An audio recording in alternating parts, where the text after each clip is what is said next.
Hi guys, and welcome back to my channel, Sonic Love. In today's video, we're going to be testing out the new update firmware for the RG351P. Now, it's Emuelec 3.8. Now, I have noticed a little bit of a difference, but not enough groundbreaking difference to make it, have a super boost in performance. But I have noticed in the likes of Dreamcast, N64, not so much in PSP, sadly, but N64, I've noticed a little bit of an improvement, and definitely in Dreamcast, I've noticed a bit of an improvement also. So we're going to test out just as many games as possible. Also, I'll do some little tips and tricks with you guys, just so you guys know if you're new to emulation. I have little tips that can help you out dramatically, especially performance-wise in emulation. So the first one I'll go through is N64.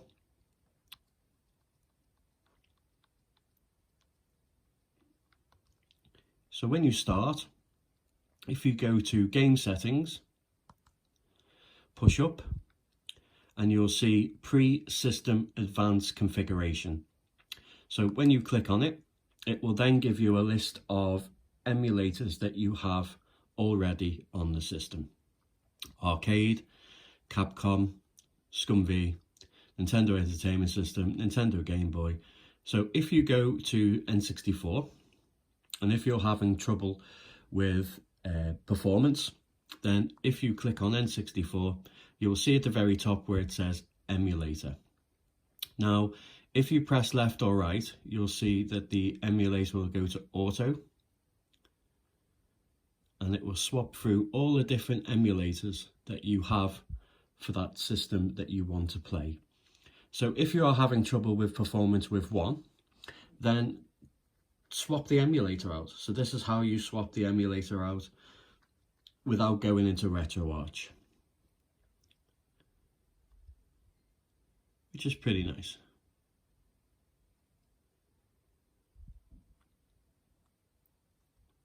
I always have smoothness of games off and rewind off as well. So you can set this for each emulator, or you can set it for all emulators.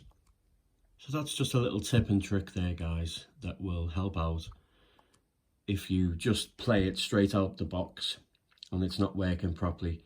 If you don't know that little trick, then it's going to be very difficult because you're going to be stuck with the bad performance. So let's test out F-Zero.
it's running great.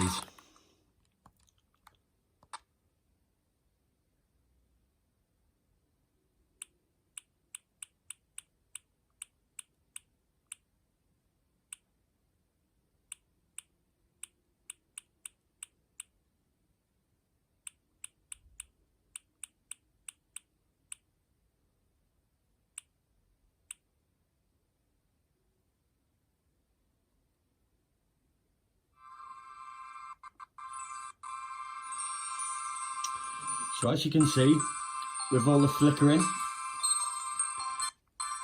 and the stuttering, so what we'll do is we'll come out, quick retro arch,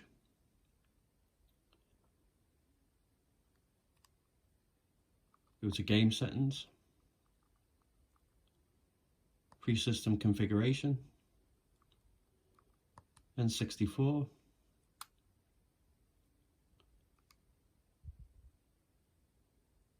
We'll go on to Mupin 64 plus next.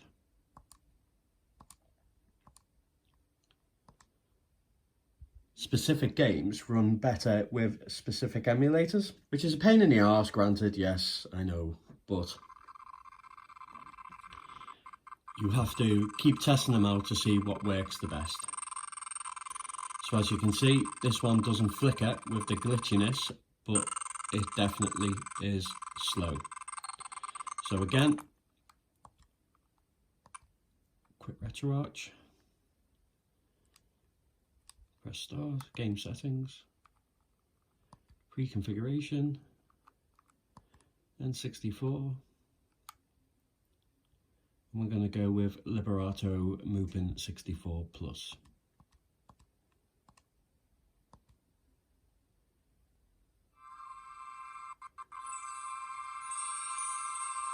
And there we go.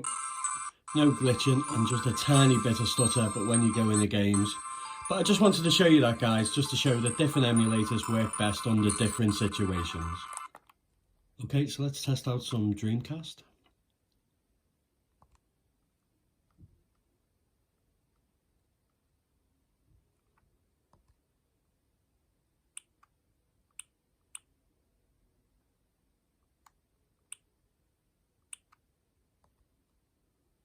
But so far, guys, the RG351P, I've absolutely been enjoying it. I've non-stop played it, to be honest. I only tested the new Emuelec 3.8 a little bit just to see what the performance was like in the higher end games. But there's not a terrible difference, really. I've just noticed it in some games, in some emulators.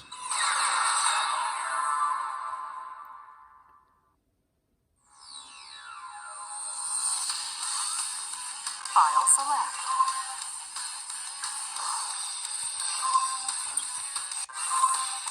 Story select.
As you can see, it's running really nice.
Yep, running really, really nice.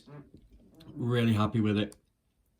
Okay, so another little tip, guys, is if you want to add different emulators by side loading, then obviously you can go down the download route with a Wi-Fi dongle, unless you were one of the lucky ones to have the built-in Wi-Fi. But as I say, another great tip is that you can actually go straight into RetroArch. So you just hit the select button and you go down to start RetroArch, because there's some emulators that don't run through Emuelec, but you have sideloaded them or you have downloaded them. So then you would just go to load core as an example. Like, I love my Atari Links, so I have the Atari Links, but I can't access it through Emuelec. So you can just go straight into RetroArch, choose your core, and this goes to any core really, guys, as well. You know, just gone bloody past it. Okay, so we go to Atari Links, load content, storage, ROMs, find Atari Links, California Games,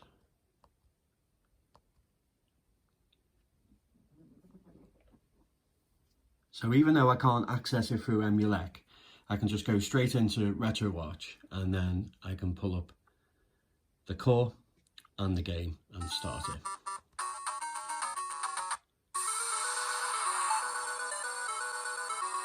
And that goes with the same with Atari Links, Atari ST, SCUMB. Like the list is endless, guys. But I've really been enjoying the RG351P. Yes, the screen is a downgrade. It's still a great screen, don't get me wrong, but I do prefer the RG350M screen. You know Emuelec's going to bring out another version anyway, so it's not too bad.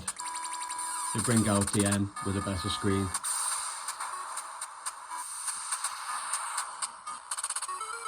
Okay guys, so we're going to leave it there. It's just a few little tips and tricks, and also just to test out exactly how good and if there was any improvements made with Emuelec 3.8. There is, but not a drastic amount, but definitely improvement. And I noticed that some games had screen tearing, but I've not noticed any screen tearing on this build or this version of Emuelec, so that's good.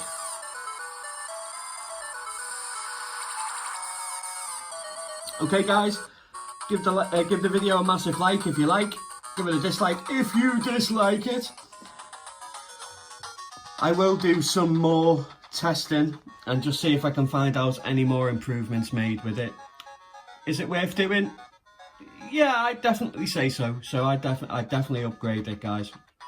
What I'll do is I will leave a link in the description of the amazing and wonderful person that you can go watch his channel. And also he will have the link for the 3.8, or you can go to Emuelec 3.8 GitHub. But I don't think it's actually there. I think that's only versions for Odroid Go Advanced 2. So I will be downloading it and flashing it to the Odroid Go 2. And then I'll do a video on that as well, guys, because when I read what they've done with that version, they said there's a slight performance boost. So that sounds good. So I'll be testing that out as well. And as always, guys, take care.